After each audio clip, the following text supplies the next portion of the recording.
Next topic is about the कार्डियोमायोपैथीज़।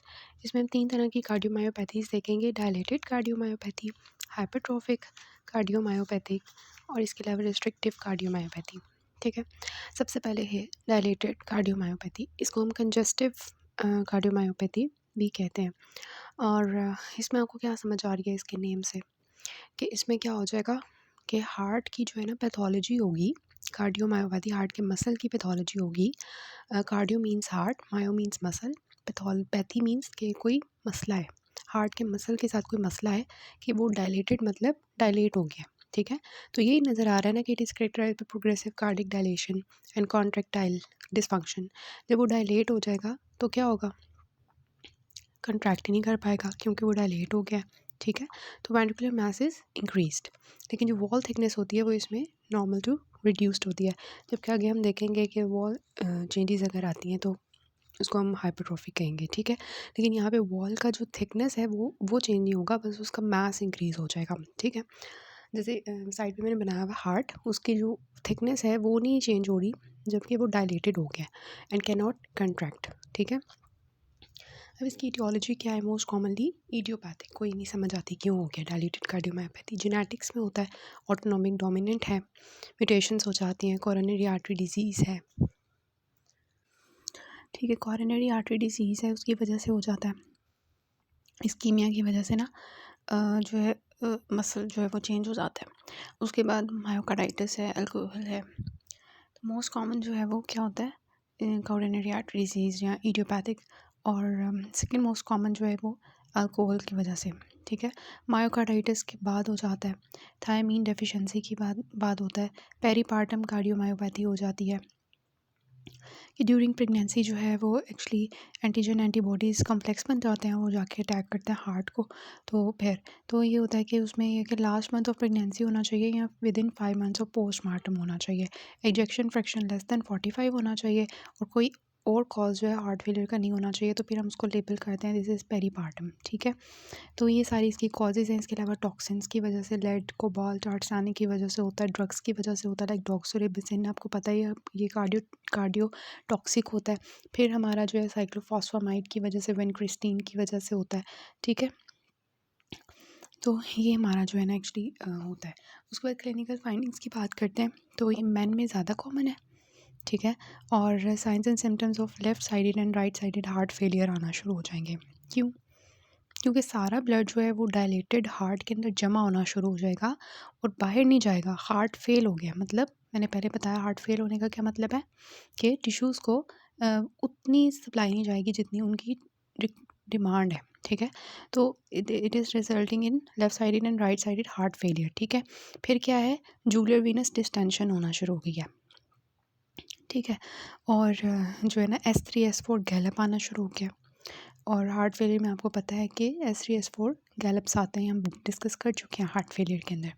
मतलब signs and of heart failure इसमें आना शुरू हो जाएंगे कि because all the blood is being accumulated in the heart and can not be pump to the other sides of the body. ठीक है, complications क्या होंगी, सारा ब्लड जो है जब भी हार्ट में जमा होना शुरू होगा ना, जैसे हमने माइट्रल स्टेनोसिस में देखा था, तो लेफ़्ट एट्रिया के अंदर ब्लड जमा हो रहा था, तो लेफ़्ट एट्रियल जो है फिब्रिलेशन शुरू हो गई थी and resulted in arrhythmias and we discussed के स्ट्रोक के चांसेस बढ़ जाते हैं, थ्रोम्बोएम्बोलिज्म के चांसेस। तो यहाँ पे भी क्या है, एरिथमियाज होना शुरू हो जाएंगे, ऑब्वियसली थ्रोम्बोएम्बोलिज्म होना शुरू हो जाएगा and sudden cardiac death at any as. ठीक है, डेथ जो है it is because of the progressive cardiac failure. Diagnosis क्या होना चाहिए इसका, इन्वेस्टिगेशंस वही चीज़ें हैं ना, चेस्ट एक्सरे, इकोकार्डियोग्राफी एटसेट्रा। तो यही है, चेस्ट एक्सरे पे हम करवाएंगे तो हमें हार्ट का साइज़ इंक्रीज मिलेगा, मॉडरेट टू सीवियर कार्डियोमेगैली मिलेगी। ठीक है, उसके बाद ECG, इकोकार्डियोग्राफी और कार्डिक MRI करवाएंगे। ठीक है, उसके बाद जेनेटिक टेस्टिंग करवाएंगे, और क्योंकि हमने देखा कि इसका एक कॉज जो है वो क्या है, जेनेटिक्स में होता है, ऑटोसोमल डोमिनेंट है। ठीक है, तो वो हमने देख लिया। इसके अलावा हिस्ट्री हम ले लेंगे कि आपने कोई टॉक्सिन्स का एक्सपोजर तो नहीं है, लेड, आर्सेनिक वगैरह का ड्रग्स का एक्सपोजर, टॉक्सोरोबिजिन आपने इस्तेमाल किया, अल्कोहल आपने ली हो, या थायम की डेफिशिएंसी हम रूल आउट कर लेंगे। ठीक है, और जो भी इसकी कॉजेज़ है, मतलब आपको पहले से कोई हार्ट डिजीज़ तो नहीं थी, और प्रेगनेंसी का पूछ लेंगे, तो ये सब कुछ आपको लीड करेगा to the dilated cardiomyopathy. Then management क्या होनी चाहिए इसकी, हार्ट फेलियर वाली मैनेजमेंट होनी चाहिए ना इसकी, तो देख लेते हैं इसकी मैनेजमेंट। तो देखें ज़रा मैनेजमेंट इसकी। वो कहते हैं ट्रीटमेंट जो है ना वो हम क्या करते हैं सिस्टोलिक डिस्फंक्शन वाला करते हैं। क्यों? क्योंकि डायलेटेड कार्डियोमायोपैथी में क्या होता है, हार्ट डायलेट हो गया और सिस्टोलिक डिस्फंक्शन है, मतलब हार्ट की जो कॉन्ट्रैक्टिलिटी है वो ख़राब हो गई है। Heart can not pump the blood, ठीक है, और सारा ब्लड उसमें जमा है, तो सिस्टोलिक डिस्फंक्शन वाला ट्रीटमेंट करेंगे। और वो आपको ऑलरेडी आता है, आपने हार्ट फेलियर पढ़ चुके हैं।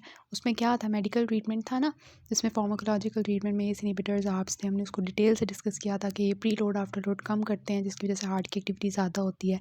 फिर मतलब सिंपैथेटिक एक्टिविटी ये कम करते हैं। फिर बीटा ब्लॉकर्स क्या करेंगे, हार्ट के रेट को कम करेंगे ताकि जो है ना वो आगे जाए सब कुछ। और स्पाइरोलेक्टोन जो है ये क्या होता है, डायूरेटिक होता है, पोटेशियम स्पेयरिंग होता है।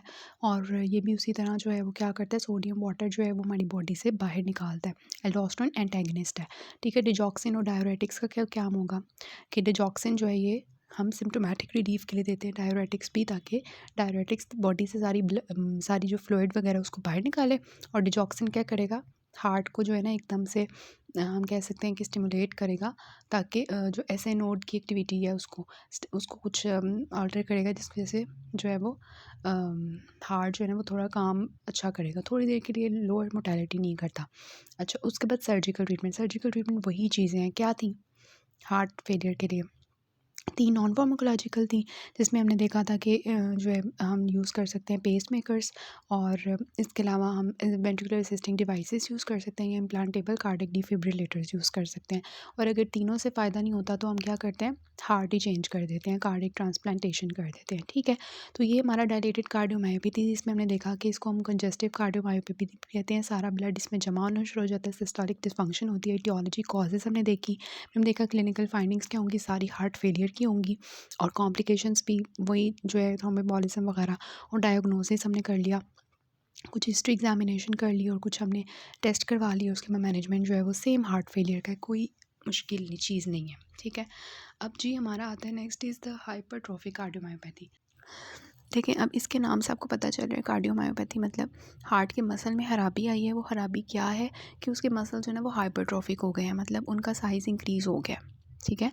मतलब कि हाइपरट्रॉफी का मतलब ये होता है ना, एक होता है हाइपरप्लेजिया मतलब increase in number of cells, इसमें क्या होगा हाइपरट्रॉफिक मतलब जो उसकी थिकनेस होगी ना वॉल की वो इंक्रीज़ हो जाएगी। जैसे मैंने यहाँ पे हार्ट बनाया, देखिए उसकी थिकनेस, डायलेटेड कार्डियोमायोपैथी में उसकी थिकनेस को कुछ नहीं हो रहा था, यहाँ पे वो उसकी थिकनेस इंक्रीज़ हो जाएगी, क्योंकि हार्ट का जो साइज़ है ना वो बढ़ गया है, ठीक है, उसके नंबर ऑफ़ सेल्स बढ़ गए हैं। तो क्या है कि हार्ट हाइपरट्रॉफी हो जाएगा, तो वो जो है ना कंट्रैक्ट मतलब पूरी तरह डायलेट नहीं हो पाएगा, ठीक है। यहाँ पे मसला क्या है, यहाँ पे वो डायलेट ही नहीं हो पाएगा, क्योंकि इतना भारी हो गया कि अब वो डायलेट ही नहीं होगा, मतलब वो समझ लेना कि इतना मोटा हो गया ना हार्ट कि अब उसे हिला ही नहीं जाएगा कि मैं डायलेट ही हो जाऊँ, मेरे अंदर ब्लड ही आ जाए, नहीं, ठीक है, वो मोटू हो गया अब। तो अब जो है ना मतलब इसकी वजह से जो है कॉन्ट्रैक्ट तो करेगा, लेकिन डायलेट नहीं करेगा प्रॉपर्ली। इसका मतलब क्या हुआ कि इसमें क्या होगा, डायस्टोलिक डिस्फंक्शन, ठीक है। तो हार्ट फेलियर हम पढ़ चुके हैं, डायस्टोलिक डिस्फंक्शन में क्या होता है, और ये वो, ठीक है, वही चीज़ें होंगी। बस देखें ग्रुप ऑफ इनहेरिटेड कंडीशंस होती हैं जिसमें हाइपरट्रॉफी हो जाती है, मतलब कि most common type of cardiomyopathy यही होती है, ठीक है। पैथोफिजियोलॉजी क्या है कि हमारी जो है ना हाइपरट्रॉफी हो जाएगी, ठीक है। और आपने एक चीज़ देखी थी जब हमने डिस्कस किया था, आई थिंक एओर्टिक स्टेनोसिस, उसमें हमने देखा था कि पेशेंट का जो हार्ट होता है ना, लेफ़्ट वेंट्रिकल वो इनलार्ज कर जाता है, हाइपरट्रॉफिक हो जाता है, ठीक है। तो ये बताना चाह रहे हैं कि लेफ़्ट वेंट्रिकुलर आउटफ्लो ऑब्स्ट्रक्शन जो है ना वो हो जाती है, जिसकी वजह से ठीक है फ्रॉम एसिमेट्रिक सेप्टल हाइपरट्रॉफी, तो वो ऑब्स्ट्रक्शन हो जाएगी, ठीक है। उसके बाद डायस्टोलिक डिस्फंक्शन होगा, क्यों, हार्ट मोटू हो गया, तो वो डायलेट हो जाएगा, वो डायलेट ही नहीं हो पाएगा, और अपने अंदर ब्लड को एक्यूमुलेट ही नहीं कर पाएगा, ठीक है। अब खुद सोचें, हार्ट अपने अंदर जब ब्लड ही नहीं ला पाएगा तो पंप क्या करेगा, ठीक है, बॉडी को पंप मतलब बॉडी को मिलेगा क्या, बॉडी को कुछ भी नहीं मिलेगा, तो हार्ट फेलियर है, ठीक है। तो from increased chamber stiffness, impaired relaxation, और इसमें क्या होगी, माइट्रल रीगर्गिटेशन होगी, ठीक है। माइट्रल रीगर्गिटेशन क्यों होगी, क्योंकि मतलब हार्ट के अंदर ब्लड तो नहीं है, वो अपने अंदर लेफ्ट वेंट्रिकल तो आने नहीं दे रहा कुछ, ठीक है। तो उसकी वजह से क्या होगा कि जो माइट्रल वॉल का लीफलेट होगा ना वो ज़रा जो है ना हिल हुल जाएगा और पेपिलरी मसल्स भी डिस्प्लेस हो जाएंगे, मतलब हार्ट हाइपरट्रॉफिक हो गया उसकी वजह से, तो माइट्रल रिकग्निशन शुरू हो जाएगी। माइट्रल वॉल्व के थ्रू लेफ़्ट एट्रिया के अंदर ब्लड जाना शुरू हो जाएगा। ठीक है। अच्छा, एटियोलॉजी क्या है? देखिए, ऑटोसोमल डोमिनेंट म्यूटेशंस आती हैं इसमें, और होगा क्या, म्यूटेशंस किस किस चीज़ में आ जाती हैं, जो है मायोसिन हैवी चेन में आएंगी। ठीक है, मायोसिन बाइंडिंग प्रोटीन सी में आएंगी, आपने देख ली है, क्रोमोसोम 14 में आती होती हैं, और ट्रोपोलिन म्यूटेशंस आती हैं। अच्छा, एकदम से जो है ना सडन डेथ हो जाएगी, इसमें हो सकती है ना, हाई रिस्क होता है। और सिम्टम्स क्या हैं? सिम्टम्स क्या होने चाहिए इसके? डायस्टोलिक डिसफंक्शन हो गया तो एक्सर्शनल डिस्निया होगा। ठीक है, और एक्सर्शनल चेस्ट पेन होगी, और क्या होगा, एरिथमियास होंगे, पैल्पिटेशन, सिनकपी, सडन कार्डियक डेथ। तो ये चीज़ें हो सकती हैं, और उनकी वजह यही है ना कि पैल्पिटेशंस की और सिनकपी की के ब्रेन को ब्लड सप्लाई नहीं जा रहा होगा, चेस्ट पेन की इस वजह से होगी, कॉरोनरी आर्टरीज में ब्लड सप्लाई नहीं जा रहा होगा। ठीक है, तो ये चीज़ें हैं, और ये यंग एथलीट्स में बहुत कॉमन है कि सडन कार्डियक डेथ हो जाना एक्सरसाइज इंड्यूस्ड हाइपोटेंशन की वजह से। साइंस क्या होने चाहिए इसके? पैल्पेबल फोर्थ हार्ट साउंड होना चाहिए, जो कि हार्ट फेलियर में होता है due to atrial hypertrophy, ventricular hypertrophy की वजह से। वेंट्रिकुलर हाइपरट्रॉफी होगी ना, इसका ऐसे समझ लें जैसे ना एक बर्तन है स्टील का, और उसके ऊपर ना पानी फेंक रहे हैं आप, तो वो पानी गिरने की आवाज़ आएगी ना उसके ऊपर, उस तरह ही समझ लें कि लेफ़्ट वेंट्रिकुलर हाइपरट्रॉफी हुई है, तो लेफ़्ट एट्रिया से जब उसके ऊपर ब्लड इतनी ज़ोर से आगे गिरेगा ना हाइपरट्रॉफिक वेंट्रिकल के ऊपर, तो उसकी आवाज़ आएगी, that is fourth heart sound. ठीक है, तो उसके बाद आता है पेनसिस्टोलिक सिस्टोलिक मर्मर, क्योंकि माइट्रल रिकग्निशन हो रही है, तो पेनसिस्टोलिक मर्मर, यू नो दैट, उसमें होता है, जो कि एक्चुअली रेडिएट कर रहा होता है ड्यू टू एक्जिला। ठीक है, और जो है जो कि कैरोटिड पल्स होगी due to rapid ejection and sudden obstruction of the left ventricular outflow during systole. ठीक है, सिस्टली के दौरान क्या होगा कि लेफ़्ट वेंट्रिकुलर आउटफ्लो में ऑब्स्ट्रक्शन होगी, तो उसकी वजह से वो जो आवाज़ आएगी ना, उसकी वजह से ना जर्की कैरोटिड पल्स होगी। ठीक है, ये इंपॉर्टेंट चीज़ है, ये याद रखनी है, जर्की कैरोटिड पल्स। फिर इजेक्शन सिस्टलिक मर्मर, ये क्यों होगी? लेफ़्ट वेंट्रिकुलर आउटफ्लो ऑब्स्ट्रक्शन की वजह से, इजेक्शन सिस्टलिक मर्मर। ठीक है, ये आपके एओर्टिक जो है वो स्टेनोसिस में भी आती होती थी ना, उसकी भी वही वजह थी, और ये हम लेफ्ट स्टर्नल बॉर्डर पे सुनते होते हैं।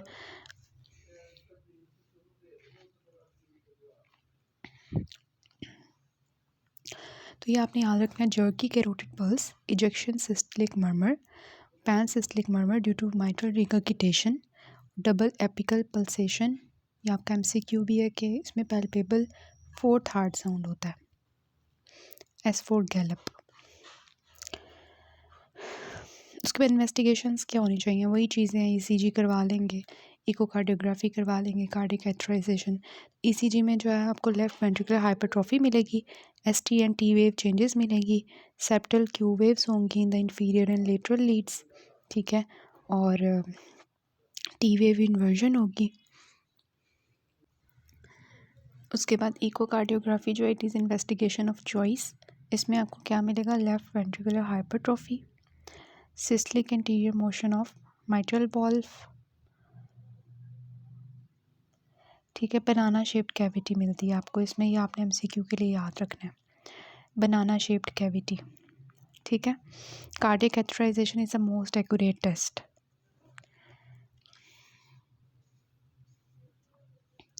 देन मैनेजमेंट की बात करते हैं। मैनेजमेंट में क्या होना चाहिए? जो सिम्टोमेटिक रिलीफ होना चाहिए। देखें, चेस्ट पेन है और डिस्निया है पेशेंट को, तो क्या देना चाहिए? बीटा ब्लॉकर्स दे दें, और कैल्शियम चैनल ब्लॉकर्स और डिसोपिरामाइड दे दें। ठीक है, अगर पेशेंट को जो है वो एरिथमियास हैं तो अमायोडारोन दे दें, अगर एट्रियल फिब्रिलेशन है तो एंटी कोगुलेशन थेरेपी दे दें, अगर जो है सिनकपी है तो इम्प्लांटेबल डिफिब्रिलेटर्स दे दें। अगर मेडिकल थेरेपी फेल हो जाती है तो फिर हम क्या करेंगे, सर्जिकल मायोमेक्टमी करेंगे।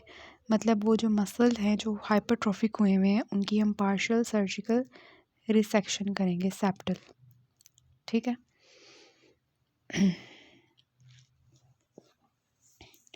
तो मेजर हमारा काम क्या होना चाहिए, हम कॉन्ट्रैक्टिलिटी जो है ना उसको ठीक करें, प्री लोड को और आफ्टर लोड को ठीक करें, जिससे हमारी जो है ना काम बने। ठीक है। तो ये चीज़ें हैं। देखें, चेस्ट पेन के लिए हमने ट्रीटमेंट देना है, एरिथमियास के लिए, एट्रियल फिब्रिलेशन के लिए, सिनकपी के लिए, और अगर मेडिकल ट्रीटमेंट फेल हो जाती है तो हम सर्जिकल मायोमेक्टमी कर दें। अगर फिर भी काम नहीं बनता तो हार्ट ट्रांसप्लांट कर दें। ठीक है।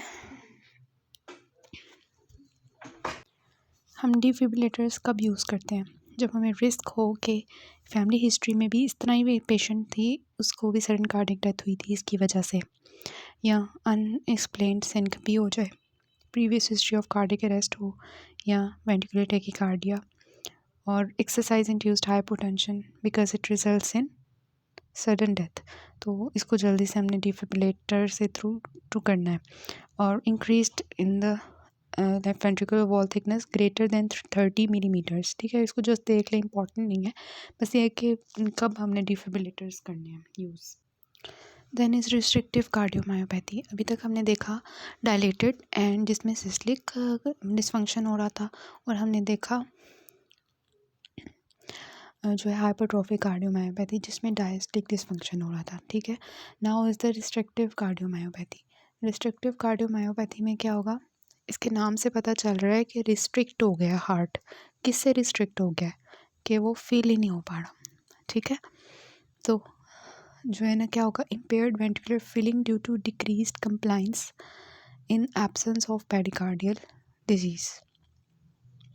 ठीक है। तो इसकी इटियोलॉजी क्या है, मतलब इसमें उसने ना कंट्रैक्ट करना है ना उसने रिलैक्स करना है। डायलेटेड में तो वो रिलैक्स हुआ था ना, कंट्रैक्ट नहीं कर पा रहा था। हाइपरट्रॉफिक में वो जो है ना, मतलब वो कंट्रैक्ट कर रहा था लेकिन रिलैक्स नहीं कर पा रहा था। रिस्ट्रिक्टिव में क्या है, वो कुछ भी नहीं कर सकता, ना वो कंट्रैक्ट कर सकता है ना वो रिलैक्स कर सकता है। ठीक है। तो इसकी इटियोलॉजी क्या है, वही चीज़ें ऑटो इम्यूनिटी की वजह से, इन्फिल्ट्रेटिव डिजीज़ हैं, माइलोडोसिस, आर्कोइडोसिस, हीमोक्रोमेटोसिस। देन इसमें आपने जो याद रखना है वो स्टोरेज डिजीज़ हैं, लाइक गॉशियस और सेक्टुअल glycogen storage disease, endomyocardial fibrosis, metastatic cancer and carcinoid radiation. ठीक है। अब क्लिनिकल फीचर्स क्या हैं, कि राइट साइडेड जो है ना ज़्यादा होता है हार्ट फेलियर, पेरिफेरल एडीमा जो है वो ज़्यादा होता है।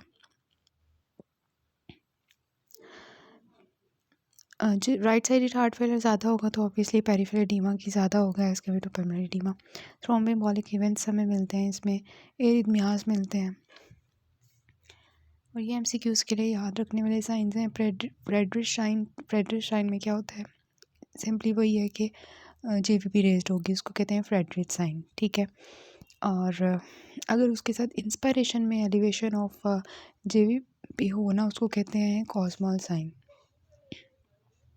ठीक है।